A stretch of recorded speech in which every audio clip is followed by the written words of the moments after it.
Vladimir Putin's story begins in the ruins of Leningrad, a city scarred by World War II.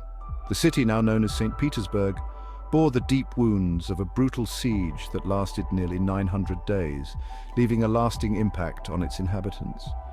Born in 1952, he grew up amidst communal apartments and the lingering trauma of conflict. These communal apartments, known as kommunalkas, were a stark reminder of the war's devastation, where multiple families shared cramped living spaces.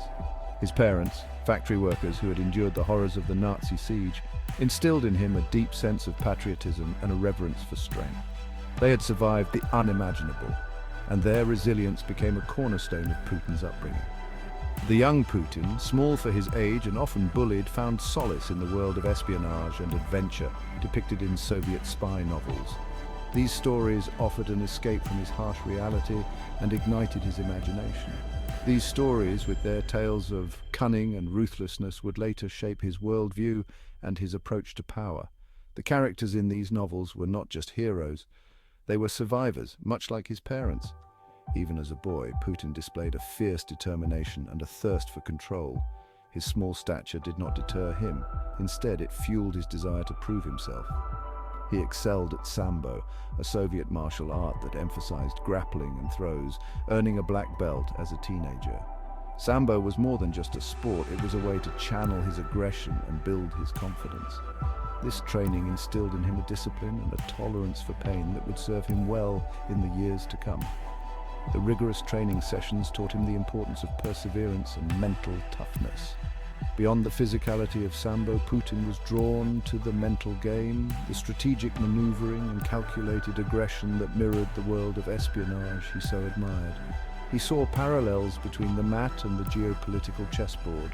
Putin's academic record was less distinguished, but he showed a natural aptitude for languages, particularly German, which he mastered fluently.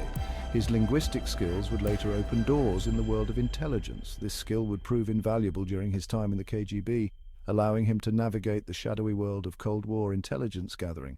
His ability to speak German fluently gave him an edge in espionage operations. His teachers remember him as a quiet but ambitious student, one who rarely volunteered information but possessed a keen intellect and a steely resolve. He was not the most outspoken, but his determination was evident. Despite the hardships of his upbringing, Putin's Leningrad childhood instilled in him a deep sense of belonging and a profound connection to the city's history. The city's resilience mirrored his own, and he carried that spirit with him. The siege of Leningrad, a brutal 900-day ordeal that claimed the lives of over 1 million civilians, loomed large in the city's collective memory. This shared history of suffering and survival became a part of Putin's identity. This narrative of suffering, resilience, and ultimate victory would become central to Putin's own understanding of Russian identity and his belief in the nation's exceptional destiny.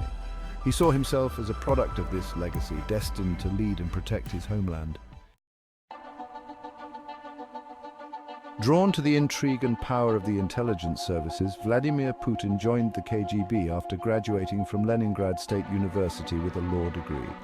His decision was driven by a deep-seated desire to serve his country and to be part of an elite organization that wielded significant influence both domestically and internationally. It was 1975, and the Cold War was at its height.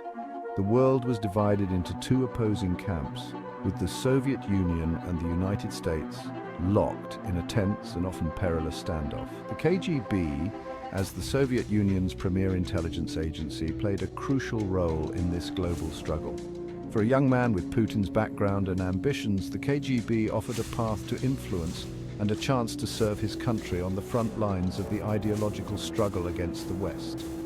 The rigorous training and the clandestine nature of the work appealed to his sense of discipline and his desire for adventure. Putin's early KGB career was marked by a combination of meticulousness and ruthlessness. He was known for his ability to handle complex assignments with precision and for his unwavering commitment to the mission at hand. His colleagues and superiors quickly recognized his potential. He thrived in the organization's hierarchical structure, rising quickly through the ranks thanks to his sharp mind, his ability to follow orders without question, and his unwavering loyalty to the Soviet state. His dedication to the cause and his ability to navigate the often treacherous waters of KGB politics set him apart from his peers. His fluency in German earned him a coveted posting to Dresden, East Germany, where he honed his skills in intelligence gathering, surveillance, and counterintelligence. This assignment was a significant step in his career, providing him with valuable experience and exposure to the inner workings of the KGB's operations in a foreign country. Life in Dresden was a world away from the poverty and hardship of Putin's Leningrad childhood. The city, though still under the shadow of the Iron Curtain, offered a relatively higher standard of living compared to many parts of the Soviet Union. This period allowed Putin to experience a different side of life, one that was more comfortable and less constrained by the harsh realities of Soviet existence. He enjoyed the perks of his position, including access to Western goods, and a comfortable lifestyle that contrasted sharply with the realities of life behind the Iron Curtain. These privileges, however, did not diminish his commitment to the Soviet cause. Instead, they reinforced his belief in the superiority of the Soviet system and his role in defending it. Yet, despite the relative comfort, Putin remained a committed communist and a staunch defender of Soviet interests. His time in East Germany only deepened his understanding of the ideological battle between East and West, and he became even more determined to play his part in ensuring the Soviet Union's dominance. The collapse of the Berlin Wall in 1989 and the subsequent reunification of Germany in 1990 marked a turning point in Putin's life. The rapid and unexpected changes in the political landscape were a stark reminder of the fragility of power and the volatility of international relations. Witnessing the disintegration of Soviet power firsthand left an indelible mark on his psyche.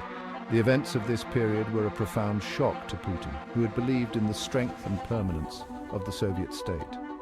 The collapse of the East German regime and the subsequent weakening of Soviet influence were deeply unsettling for him. He was reportedly shocked and angered by the speed and ease with which the East German regime crumbled, and he vowed never to let such a humiliation befall his own country. This experience would shape his future actions and his approach to leadership, instilling in him a determination to restore and maintain Russia's power and influence on the global stage. The fall of the Berlin Wall was a harbinger of the larger unraveling of the Soviet Empire. It symbolized not just the end of a physical barrier, but the collapse of an ideological divide that had defined global politics for decades. As the communist bloc crumbled, Putin watched with a mixture of dismay and opportunity as his world was upended. The reforms announced by Mikhail Gorbachev, intended to revitalize the Soviet system, instead accelerated its disintegration. The once mighty Soviet Union, the nation he had sworn to serve, was teetering on the brink of collapse. The lowering of the Soviet flag marked the end of an era, a poignant moment for many who had believed in the Soviet dream. Returning to a Russia in turmoil, Putin found himself adrift in a sea of uncertainty. The familiar structures of the Soviet state were dissolving, and the country was plunged into economic hardship and social chaos. The familiar structures of the Soviet state were dissolving, and a new era of chaos and opportunity was dawning. Protests erupted across the nation, and the political landscape was in flux, with new power struggles emerging daily. The economic and political upheaval that followed the collapse of the Soviet Union had a profound impact on Putin, both personally and professionally. The sight of long bread lines and empty shelves was a stark contrast to the promises of the Soviet regime. He was forced to leave the KGB, his career seemingly over before it had truly begun. The dissolution of the Soviet Union meant the end of the KGB as he knew it, leaving him to ponder his next move. Yet, amidst the uncertainty, Putin's KGB training had equipped him with a unique set of skills that would prove invaluable in the chaotic new Russia. His training in intelligence and counterintelligence, his understanding of power dynamics, and his ability to operate under pressure were assets in the new political landscape. His ability to navigate complex situations, his understanding of power dynamics, and his ruthlessness in pursuing his goals would serve him well as he charted a new course for himself in the tumultuous world of post-Soviet politics. He began to build alliances and position himself within the emerging power structures. The collapse of the Soviet Union was a defining moment in Putin's life, shaping his worldview and fueling his ambition. It was a period of great personal and national transformation, and Putin was determined to play a significant role in Russia's future. He witnessed firsthand the dangers of weakness and the importance of projecting strength. The military parades and exercises were not just displays of power, but a reminder of the need for a strong, unified Russia. This experience would profoundly influence his political beliefs, leading him to embrace a vision of a resurgent Russia, a nation restored to its rightful place on the world stage. His speeches and public appearances began to reflect this vision, as he sought to rally the nation behind a common cause. As Russia grappled with the challenges of transitioning from communism to a market economy, Putin found his footing in the chaotic world of post-Soviet politics. His KGB background, once a liability, became an asset in the murky world of Russian business and politics, where connections and ruthlessness were highly prized. Putin's rise through the ranks of the new Russian government was swift and strategic. He carefully cultivated relationships with key power brokers, demonstrating his loyalty and his ability to get things done. His appointment as head of the Federal Security Service, the successor to the KGB in 1998, signaled his return to a position of influence and power. Under President Boris Yeltsin, Russia experienced a period of political and economic instability. Yeltsin, a charismatic but flawed leader, struggled to manage the transition from communism. Corruption was rampant and the economy was in shambles. Putin, with his reputation for competence and his KGB pedigree, emerged as a figure of stability in a time of turmoil. Recognizing Putin's potential and fearing for his own legacy, Yeltsin appointed him prime minister in 1999. It was a calculated gamble by a fading leader desperate for a successor who could protect his interests and restore order to a nation in crisis. Putin, ever the pragmatist, seized the opportunity, using his new position to consolidate his power and position himself as Yeltsin's heir apparent.